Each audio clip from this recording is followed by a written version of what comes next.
Entrance exams सितंबर 2020 में ही लेना क्यों है जरूरी? इसे कंडक्ट करने में एनटीए की प्रॉपर गाइडलाइन क्या है? क्या एग्जाम्स लेना बच्चों की सेहत से ज्यादा जरूरी है? स्टूडेंट्स, पेरेंट्स, नेताओं और अभिनेताओं सहित सभी इस एग्जाम को स्थगित कर पोस्टपोन करने की मांग क्यों कर रहे हैं? नमस्कार, मैं शिवानी पंडित हमारे चैनल गैंग्स ऑफ मीडिया में आपका स्वागत करती हूँ। जहां एक तरफ कोविड-19 संक्रमण की संख्या दिन पर दिन बढ़ती जा रही है, वहीं एनटीए नेशनल टेस्टिंग एजेंसी ने जेईई और नीट जैसी एंट्रेंस एग्जाम्स की एग्जामिनेशन डेट्स रिलीज कर दी है, जिसके तहत जेईई 1 से 6 सितंबर 2020, नीट 13 सितंबर 2020 को होना है। स्टूडेंट्स, पेरेंट्स, नेता, अभिनेताओं सहित सभी इन एग्जाम्स को पोस्टपोन करने की मांग कर रहे हैं, जिसमें राहुल गांधी सहित 7 राज्यों के चीफ मिनिस्टर, अभिनेता Sonu Sood, climate changer Greta Thunberg भी शामिल हैं। हालांकि एनटीए ने इन एग्जाम को कंडक्ट करवाने की एक proper guideline honourable supreme court को सबमिट कर दी है, पर फिर भी सोचने वाली बात यह है कि जब हमारे देश में संक्रमित हुए लोगों की संख्या रिलेटिवली कम थी, तब हमने संपूर्ण लॉकडाउन का पालन किया था। पर अब जब संक्रमण इतनी तेजी से फैल रहा है, तब हम एक ऐसी एग्जाम्स कंडक्ट करवाने जा रहे हैं जिसमें 25 लाख से ज्यादा एस्पिरेंट्स अपीयर होने वाले हैं। तो क्या ये हमारी समझदारी होगी? इसी प्रश्न को मद्देनजर रखते हुए हम आपके लिए वीडियो लेकर आए हैं, जिसमें हम आपको सभी का पॉइंट ऑफ व्यू समझाने की कोशिश करेंगे। तो आइए सबसे पहले गवर्नमेंट का पॉइंट ऑफ व्यू जानने की कोशिश करते हैं कि आखिर जेईई और नीट जैसी एग्जामिनेशंस अभी ही लेना जरूरी क्यों है। एनटीए नेशनल टेस्टिंग एजेंसी जो नीट और जेईई की एग्जाम्स कंडक्ट करवाता है, उनका कहना है कि एग्जाम्स पूरे प्रिकॉशनरी मेजर के साथ कंडक्ट होगी और पोस्टपोन नहीं होगी।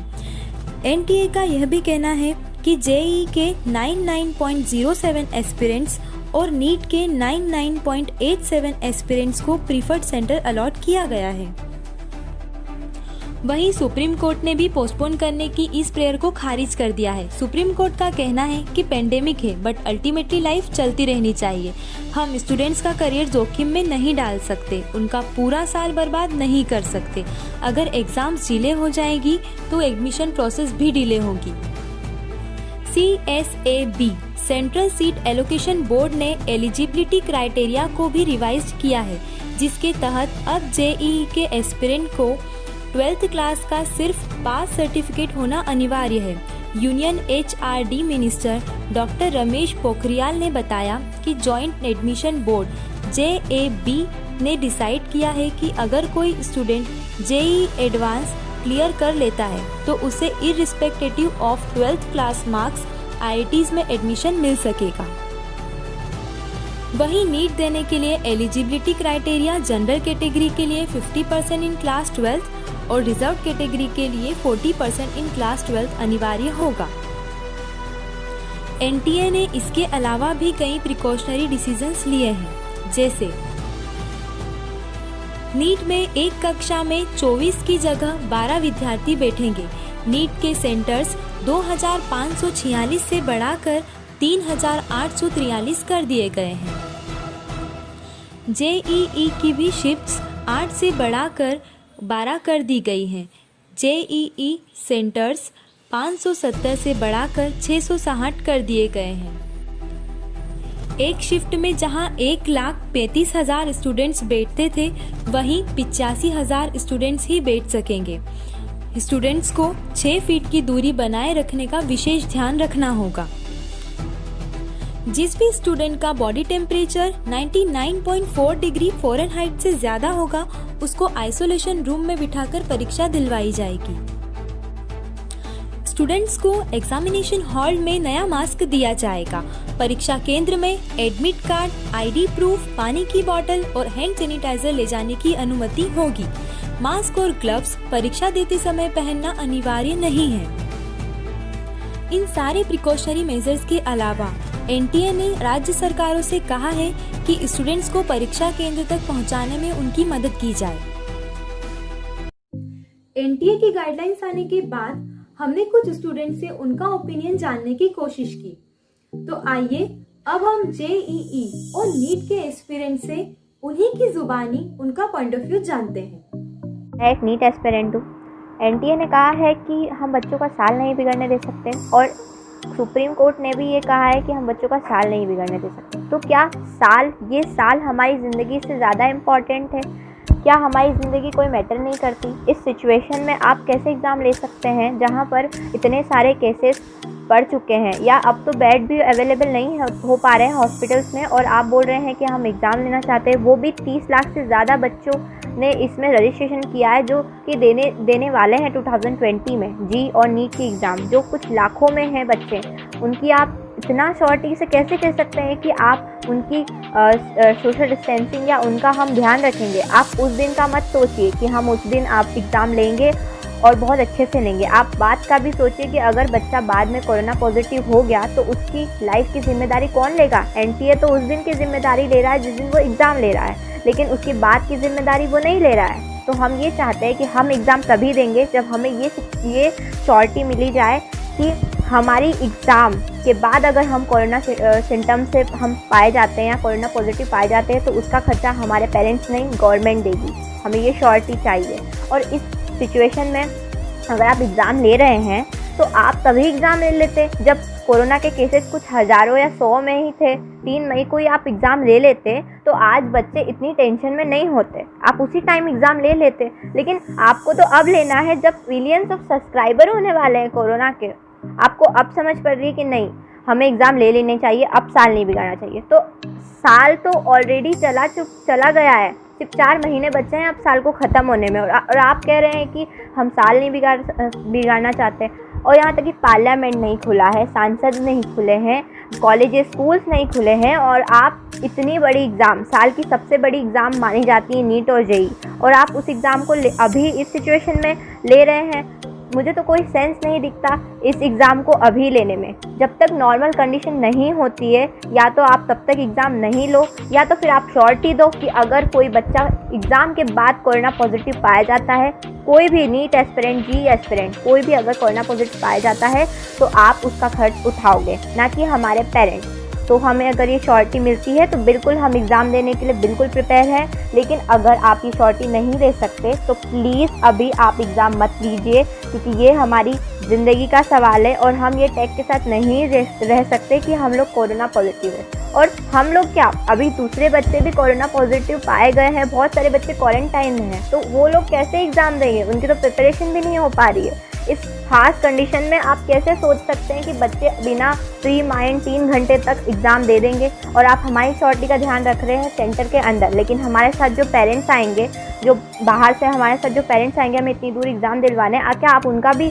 श्योरिटी दे रहे हैं कि वो लोग भी सोशल डिस्टेंसिंग के साथ आप उनका भी इतना ही ध्यान रखोगे जितना आप हमारा ध्यान रखोगे?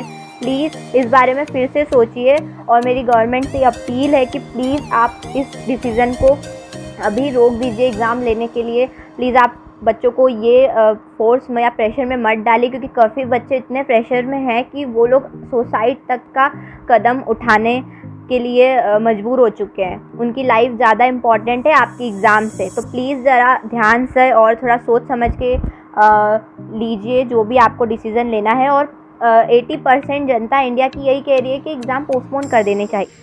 नमस्कार, मैं एक नीट का स्टूडेंट हूँ और आज मैं अपना ओपिनियन देने जा रहा हूँ कि जेई और नीट एग्ज़ाम होनी चाहिए नहीं।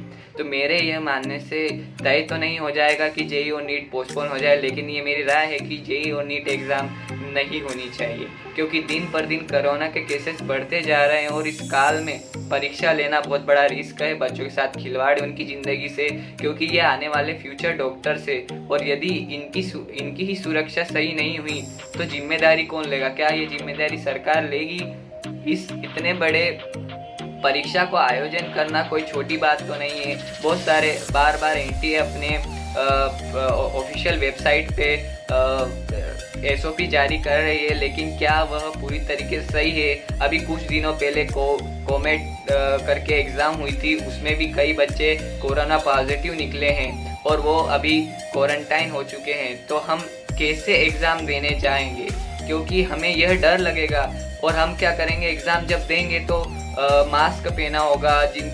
सबसे ज़्यादा दिक्कत की बात तो जो स्पेक्टेकल्स पहनते हैं, तो उनको सबसे ज़्यादा दिक्कत होती है, क्योंकि कोहरा छा जाता है चश्मे में। मास्क पहने रहेंगे, ग्लव्स पहने रहेंगे, तो हम कॉन्सनट्रेट पूरी तरीके से नहीं कर पाएंगे। और इस काल में हम कैसे देंगे एग्ज़ाम, कैसे आएंगे हम? आप ये नहीं देख रहे हैं कि जो गरीब बच्चे हैं, जो अभी बाढ़ग्रस्त इलाके हैं, वहाँ से बच्चे कैसे आएंगे, वह सरकार नहीं सोच रही है। तो हमारी तो यही विनती है कि प्रधानमंत्री मोदी से कि वह इस विषय पे कुछ विचार करे और बच्चों का समर्थन करे और उनके पक्ष में ये कहे कि जेईई और नीट अभी पोस्टपोन कर दी जाए। यही मेरा मानना है। धन्यवाद। नमस्कार, मैं अजय वर्मा, मैं जेईई का छात्र हूँ। और जो सरकार ने जेईई और नीट करवाने का जो निर्णय लिया है, तो मैं छात्र होने के नाते सरकार से कुछ सवाल करना चाहता हूँ। क्या कोई परीक्षा छात्रों के जीवन से बढ़कर है? इस समय जब सारी बस सुविधाएं बंद है, तब हम गांव में रहने वाले छात्र केंद्र तक कैसे पहुँच पाएंगे? अगर कोई छात्र परीक्षा के दौरान संक्रमित होता है, तो इसकी जिम्मेदारी कौन लेगा? तो हम सब छात्रों का यह निवेदन है सरकार से कि या तो परीक्षा को आगे बढ़ा दिया जाए या फिर प्रवेश के लिए कोई अन्य विकल्प तलाशा जाए। Hello sir, I am NEET aspirant. जैसे कि कोरोना के केसेस डे बाई डे बढ़ते जा रहे हैं। जब 1000 कोरोना केसेस थे, तब आपने हमारी एग्ज़ाम ले ली, और जब लैक्स ऑफ कोरोना केसेस हो गए, तब आप हमारी एग्ज़ाम ले ली। क्यों? क्योंकि बच्चों का साल नहीं बिगड़ना चाहिए। सर प्लीज़ पोस्टपोन कर दें, और हम एग्ज़ाम देने आए भी तो हमारे सोशल डिस्टेंसिंग प्रॉपर तरीके से हो पाएगी। हमारे पेरेंट्स के 3-4 घंटे हमारे पेरेंट्स वहीं पर खड़े रहेंगे। क्यों? अभी तो जैसे ही लॉकडाउन चल रहा है, तो वो उनका सोशल डिस्टेंसिंग हो पाएगा। और सर, जैसे कि वहाँ पर उत्तराखंड पर और राजस्थान में बाढ़ आई है, वहाँ के बच्चे कैसे एग्ज़ाम देंगे? आधे बच्चे तो एग्ज़ाम नहीं दे पाएंगे। तो सर प्लीज़ नीट पोस्टपोन करवाइए, आपसे रिक्वेस्ट है। Thank you. हमने अभी तक लगभग सभी का ओपिनियन जान लिया। एनटीए की दी गई गाइडलाइन के अनुसार प्रिकॉशनरी मेजर्स लिए जाएंगे, पर फिर भी अभी भी ऐसे कई क्वेश्चंस हैं जो अनआंसर्ड हैं। जैसे सबसे पहला, ट्रांसपोर्टेशन। वैसे सेंट्रल गवर्नमेंट के स्टेट गवर्नमेंट को क्लियर ऑर्डर है कि स्टूडेंट्स को प्रॉपर ट्रांसपोर्टेशन फैसिलिटेट करवाया जाए, पर आप और हम सभी जानते हैं कि ऐसे कई स्टूडेंट होंगे जिनका होम टाउन सेंटर से काफ़ी दूरी पर होगा। ऐसे भी स्टूडेंट्स होंगे जो फ्लड एरिया से बिलोंग करते होंगे, ऐसे भी जो कंटेनमेंट जोन से बिलोंग करते होंगे। तो उनका क्या? और समहाउ अगर वो आना मैनेज भी कर ले, तो भी उनके स्टे और रिफ्रेशमेंट की क्या सुविधा होगी? वे इस पेंडेमिक टाइम में रिफ्रेशमेंट कैसे लेंगे? जैसा कि अभी हमने गाइडलाइंस में पढ़ा कि कोई भी पियून, स्टाफ या स्टूडेंट का टेम्परेचर हाई लगने पर उसे फौरन आइसोलेट कर दिया जाएगा। तो अगर कोई एस्पिरेंट आइसोलेट होकर पेपर देता है, तो क्या वो जेन्युइनली पेपर अटेम्प्ट कर पाएगा? और अटेम्प्ट करने के बाद अगर उसकी रिपोर्ट कोरोना पॉजिटिव आती है, तो उसकी जवाबदारी किसकी होगी? और अगर एक बार हम इन सारी बातों को नेग्लेक्ट करके एग्जाम कंडक्ट भी करवाते हैं और उसके बाद कोई पियून, स्टाफ या स्टूडेंट कोई भी संक्रमित होता है, तो उसके इलाज के खर्चे से लेकर फैसिलिटी तक क्या प्रावधान है? और अगर गवर्नमेंट का ये कहना है कि एग्जाम को पोस्टपोन करवाने के फेवर में जितने स्टूडेंट्स और पेरेंट्स हैं, उतने ही एग्जाम कंडक्ट करवाने के हैं, तो हम एक छोटे से सर्वे से ही ये समझ में आ जाएगा कि ये वही सारे स्टूडेंट्स और पेरेंट्स हैं जो ट्रांसपोर्टेशन से लेकर कोरोना के इलाज तक सब कुछ अफोर्ड कर सकते हैं। फिर ये तो वही बात हो गई कि जो स्टूडेंट्स अफोर्ड कर सकते हैं वे पास हैं, जो नहीं कर सकते वो फेल। अगर हमें स्टूडेंट्स के करियर की चिंता है, तो हमें उनकी लाइफ की क्यों नहीं? एट लास्ट हमारी टीम गवर्नमेंट से यही गुजारिश करती है कि स्टूडेंट्स की बात को समझा जाए और एग्जाम्स की डेट पोस्टपोन कर दी जाए। अगर आपको हमारी ये जानकारी यूजफुल लगी हो, तो हमारे इस वीडियो को शेयर कीजिए, और हम ऐसे ही स्टूडेंट्स के हित में वीडियो बनाते रहते हैं, तो हमारे चैनल को सब्सक्राइब कीजिए।